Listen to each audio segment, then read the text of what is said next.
Kim Clijsters has won the first set 7-5. Very interesting stuff. Chris? We agree, Cliff. Yeah, Brett. 2 marathon games to close out that set, both going to Clijsters. And every time, Mauresmo wasn't aggressive in a point, Clijsters made her pay for it. Clijsters plays aggressive. She makes a lot of errors, but she goes for her shots. And if you're Mauresmo, you need to be a little more offensive. This first point here is a huge point for me. This is 1-all. Mauresmo with the break point. And watch what she does here on this break point. That's a poor miss. And that was a 2-game swing because she did not break. But it was early in the set, and there were bigger moments to come. And you know what? I think Mauresmo's got a much better backhand, and she should have been getting in more backhand to backhands. Playing the forehand too much, and she pays the price. Total of 34 points played, by the way, in those last 2 games. And this long point, once again, feeding way too many forehands to Clijsters, who's much better. And look at that forehand up the line. That's the difference. Mauresmo able to generate only 6 winners in the set. So tough to hit winners against Clijsters, and Clijsters 15 winners. Mauresmo much better on the backhand. Clijsters weaker on the backhand. If I'm Mauresmo, I want to get backhand to backhand. I want to avoid my weakness, which is the forehand, to Clijsters' strength, the forehand. So that's what she's doing a little too much, forehand to forehand. Get back to the backhand to backhand and keep being aggressive. Don't let Clijsters take the first lead in the point. All right, we'll get back to the second set in a second, but our Franklin Templeton tournament summary. The Bryans have reached another Grand Slam doubles final. They broke their losing streak at the U.S. Open. Dam and Pace, their opponents in the final here. In our Dam, we expect a visit from Justine. She'll take on the winner, of course, of this match. Federer rolls past Davydenko. Didn't roll past. He had a struggle with him. And Nicholas Kiefer is the next opponent. Nalbandian Bagdatis.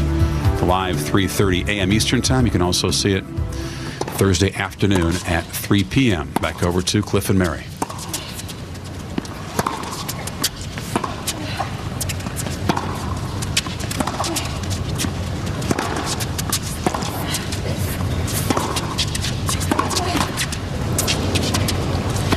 Yeah, this is the first point, Chris, and goes to Clijsters serving first game of the second set, and you just saw that too long. The second to last game there was so huge, we knew it. Won by Clijsters. 15. What Mauresmo should take away from that first set is that she had her chances. I mean, she's fully engaged in the match. It's a winnable match for her. Yeah, she had 5 break points and only converted 1. And hopefully it doesn't discourage her. It makes her fight even harder.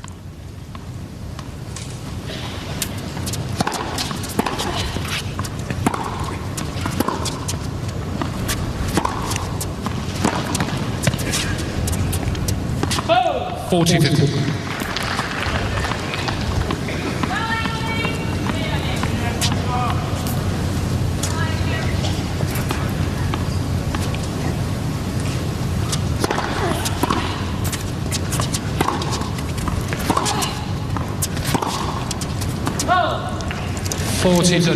Clijsters had wrist surgery. It started at Indian Wells in 2004.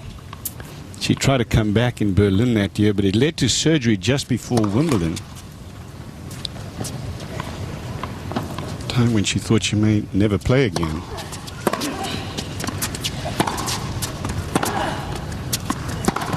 Juice.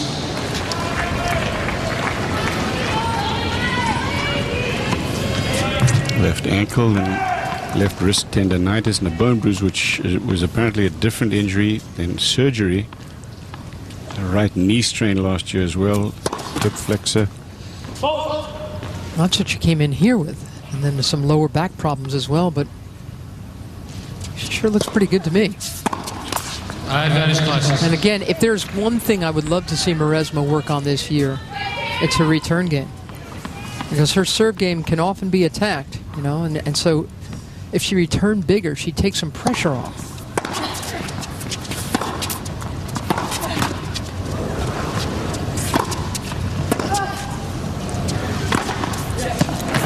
Clijsters puts it away and wins the first game of the second set on serve.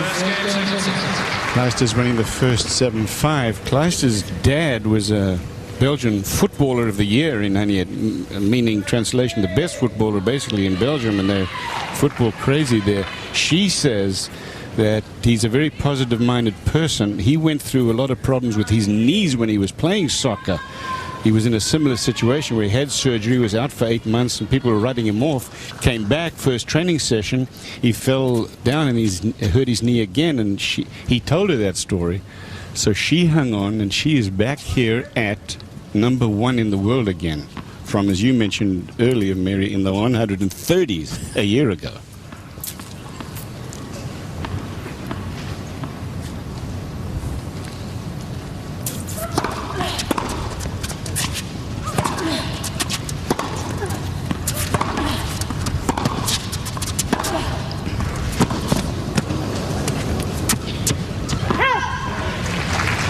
Fifteen. 133rd going into the Pacific Life last year, which she won. She also won the NASDAQ over Sharapova in the final. Then you see how she just climbs. She wins the US Open, ends up next week as the top player in the world again. Great comeback.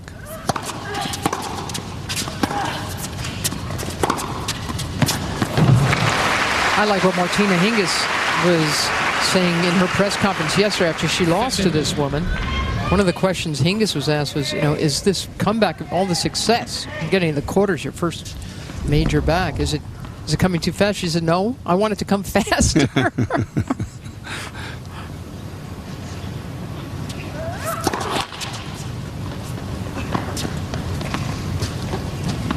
I think those are Belgian colors. Yep. 15, 13. Look out.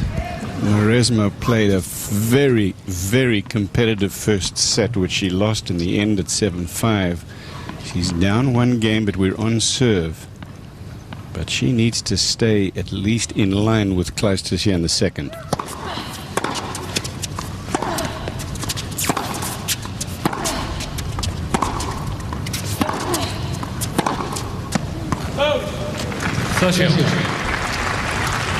A very uncertain display from Kim Clijsters on her backhand yesterday against Martina Hingis, 33 in that three-setter. Much cleaner today, but I agree with what Brad Gilbert was saying. I just don't think Mauresmo's playing to it enough.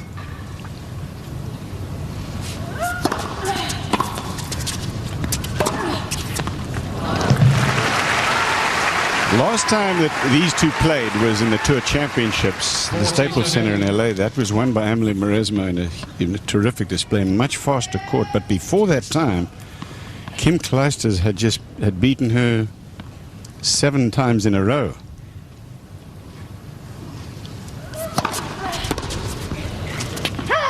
Game Mauresmo. One apiece in the second set. You're watching live coverage of the second women's singles semi-final. The question is who will play Justine Arden earlier today, taking out Maria Sharapova in a very tough, long match. This one, Clijsters winning the first set, 1-1 in the second.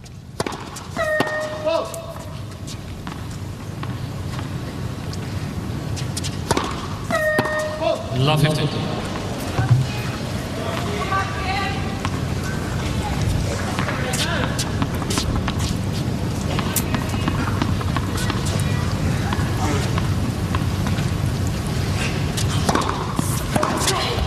That's a better return.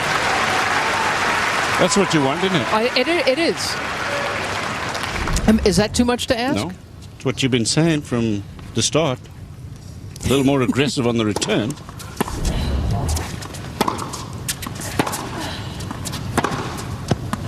Love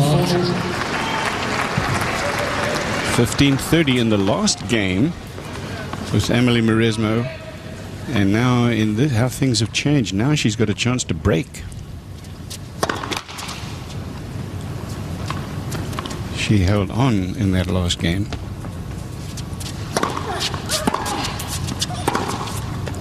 And now she has broken, so a little change here with Mauresmo up, break the serve.